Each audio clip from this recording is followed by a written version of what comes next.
MC δε σένα ηλεκτρονικό. Ξεχυθήκαν κι οι bitches και την είδαν όλοι. Γεμίσαμε MC δε σένα ηλεκτρονικό.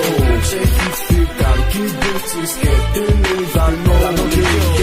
Γεμίσαμε MC δε σένα ηλεκτρονικό. Ξεχυθήκαν κι οι bitches και την είδαν όλοι.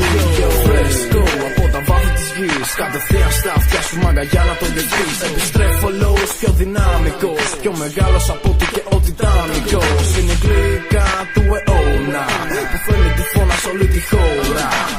Υποπτός, θάνατος ξαφνικός, γίνεσαι τραγικός όταν σου δείχνω τα φλό. Όλοι στη φάση τα παράτησαν γιατί δεν είχαν στήριγμα. Αρχίσανε το κήρυγμα και κράζουν τον καθένα σε ένα μήνα. Ένα θέμα με τίτλο μαλακισμένα. Νομίζουνε πως γίνανε στη φόρμουλα ως ένα. Πολλοί κρατήσαν πένα και γράψαν σε ένα χαρτί. Μα δεν κατάλαβαν πως το χαρτί μόλις είχε καεί. Και ό,τι φλέγεται γίνεται στάχτη και γιατί που λένε. Γι' αυτό προτού να γράψεις κι αν στη σκέψη το χαμένε.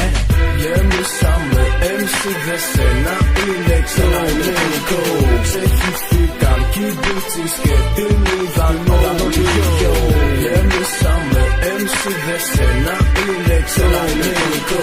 Ξεχυθήκαν κι οι bitches και την είδαν όλοι. Λοιπόν θα ρίξω και σπάρω το ρίσκο, κράξε με. Εγώ θα βίζω και εσύ θα μου λες ρε άσε με. Είδα τα κόφια που έχουνε κάποιοι φλόροι. Είδανε το story και μου πάνε όλοι sorry. Τι να μου πεις που έβγαλες δυο CDs. Έγινω κόλλητος σου υποστηριχτής. Καλή δόση που το παίζουνε καμπόσι. Νομίζουν πως με γνώση κάνουν ό,τι τους καβλώσει. Κύλα μου, έλα φίλα μου, τα χίδια μου, είσαι σκύλα μου. Λείψε κι άλλο για να γίνεις πιο γνωστός. Να ξέρεις πως θα είμαι ο παντότινος εχθρός. Όταν θα βρεις που πάει αυτό το diss, έλα να μου την πεις, προκαλώ τους MCs. Κι αν καείς απ' τα πολλά ναρκωτικά, γράψε ένα κομμάτι πως θα έκοψες κι αυτά. Γεμίσαμε MC δε σένα ηλεκτρονικό. Ξεχυθήκαν κι οι bitches και την είδαν όλοι. Γεμίσαμε MC δε σένα ηλεκτρονικό. Ξεχυθήκαν